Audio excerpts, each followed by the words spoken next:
Assalamualaikum warahmatullahi wabarakatuh. Alhamdulillahirabbil alamin wa bihi nasta'in wa ala umuri dunya waddin.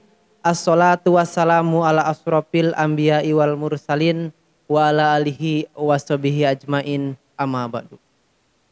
Alhamdulillahirabbil alamin, tentunya kembali lagi bersama saya Dudung Firmansyah di channel ASP TV.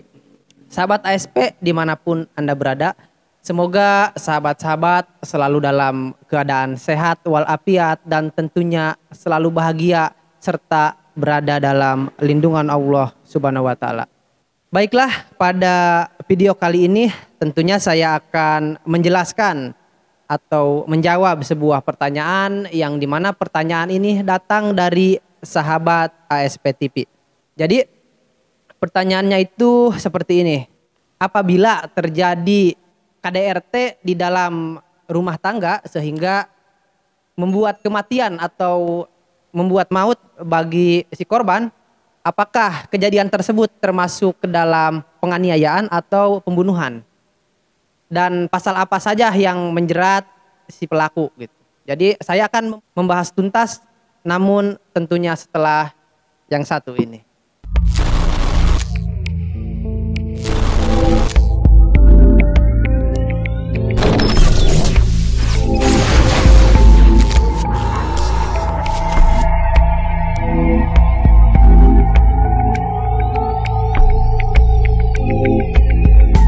Oke, membahas mengenai tentang KDRT tentunya kita melihat pada Undang-Undang Nomor 23 Tahun 2004 yaitu tentang penghapusan kekerasan dalam rumah tangga atau yang dikenal dengan Undang-Undang PKDRT.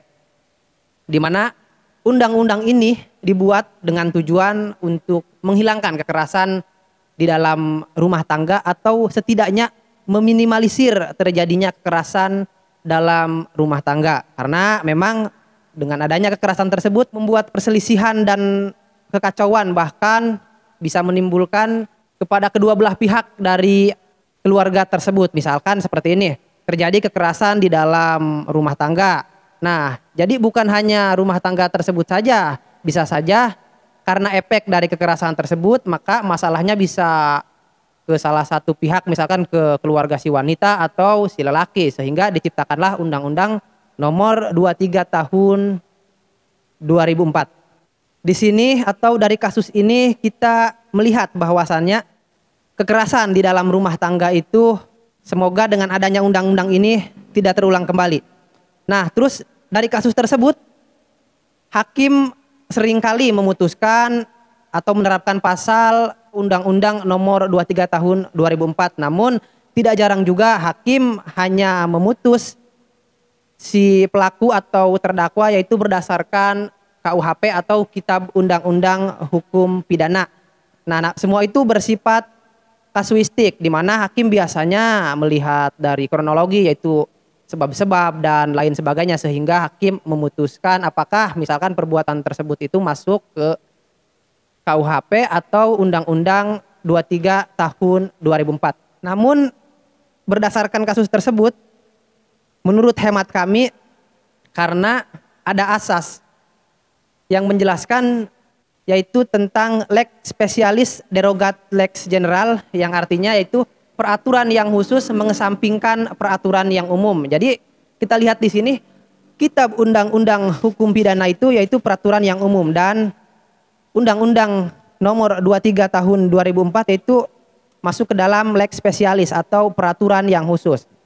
Jadi dalam Undang-Undang Nomor 23 Tahun 2004 yaitu lebih tepatnya pada pasal 5 huruf A junto pasal 44 ayat 3 Undang-Undang PKDRT, di situ dijelaskan bahwa pada pasal 5 setiap orang yang melakukan kekerasan di dalam rumah tangga maka akan diancam dengan hukuman yang berlaku.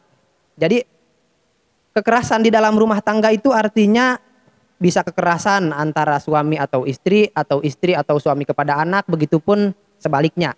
Nah, pada pasal 5 ini dijelaskan bahwa yang dimaksud dengan kekerasan itu ada 4. Ada kekerasan fisik, misalkan dalam rumah tangga tersebut terjadi pertikaian, maka salah satu dari anggota keluarga tersebut dicubit, dipukul, atau misalkan didorong dan lain sebagainya yang bersifat fisik. Ada juga kekerasan yang bersifat psikis, artinya kekerasan tersebut menyerang secara mental kepada si korban. Misalkan salah satu dari anggota tersebut mengeluarkan kata-kata yang tidak sepantasnya sehingga membuat si korban tersebut yaitu merasa tidak percaya diri, merasa tidak berdaya dan merasa frustasi. Terus ada juga kekerasan seksual. Yang dimaksud dengan kekerasan seksual ini yang seperti apa sih? Kan mereka misalkan sudah menikah, kalau misalkan antara suami dan istri. Jadi yang dimaksud dengan kekerasan seksual di sini artinya dalam suatu hubungan suami istri, contohnya seperti ini yang dapat dikategorikan sebagai kekerasan seksual. Misal si istri tidak mau berhubungan karena mereka atau si istri tersebut kecapean atau dalam keadaan sakit, maka dipaksa oleh si suami untuk melayaninya. Nah, perbuatan ini dapat dikategorikan sebagai kekerasan seksual. Atau juga misalkan mengajak si istri dengan cara yang tidak wajar. Misalkan karena melihat misalkan terinspirasi dari film-film atau hal yang lainnya sehingga si suami tersebut melakukan hal seksual di luar batas kewajaran gitu atau tidak wajar, maka ini dapat dikategorikan sebagai kekerasan di dalam rumah tangga. Dan yang terakhir yaitu penelantaran di dalam rumah tangga, itu yang keempat. Dan pada pasal 44 Undang-Undang PKDRT ayat 1 dijelaskan pidana bagi anggota keluarga yang melakukan kekerasan tersebut maka dapat dihukum dengan ancaman pidana yaitu 5 tahun dan denda 15 juta. Nah, apabila dijelaskan pada ayat 2 menimbulkan jatuh sakit atau luka berat, maka si pelaku tersebut dapat dihukum dengan maksimum hukuman 10 tahun dan denda 30 juta. Terus bagaimana kalau misalkan menyebabkan kematian? Nah, apabila penganiayaan tersebut atau kekerasan di dalam rumah tangga tersebut menyebabkan kematian, maka dapat dihukum 15 tahun penjara atau pidana denda 45 juta rupiah. Jadi berdasarkan kasus di atas, maka dapat dimasukkan bahwa kasus tersebut itu termasuk ke dalam penganiayaan yang berakibat kepada kematian karena memang kejadian tersebut disengaja. Jadi bukan karena kelalaian. Jadi karena memang kejadiannya disengaja dengan tujuan menganiaya sehingga menyebabkan kematian, maka dapat dijerat dengan pasal 43 Undang-Undang PKDRT yaitu lebih tepatnya pada ayat 3 dengan ancaman 15 tahun penjara atau denda 45 juta rupiah.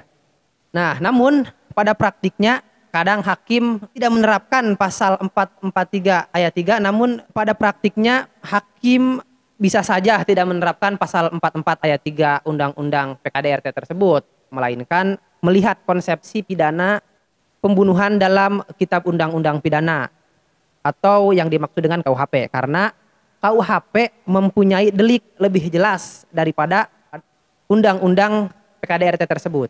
Namun bisa saja hakim mengabulkan dakwaan jaksa yang bersifat kumulatif, yakni dakwaan primer dan dakwaan subsidiar, yaitu bisa saja pasal 338 KUHP yaitu dengan sengaja merampas nyawa orang lain maka dapat dihukum dengan hukuman 15 tahun penjara.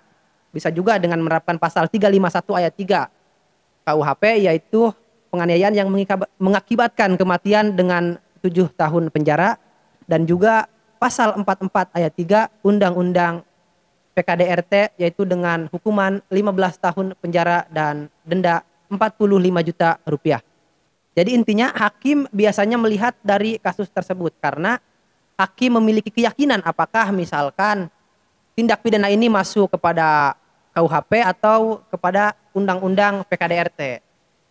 Jadi kurang lebih seperti itu. Oke, berdasarkan cerita dan kronologi di atas, tentunya saya akan menyampaikan sedikit pesan kepada sahabat ASP dimanapun Anda berada.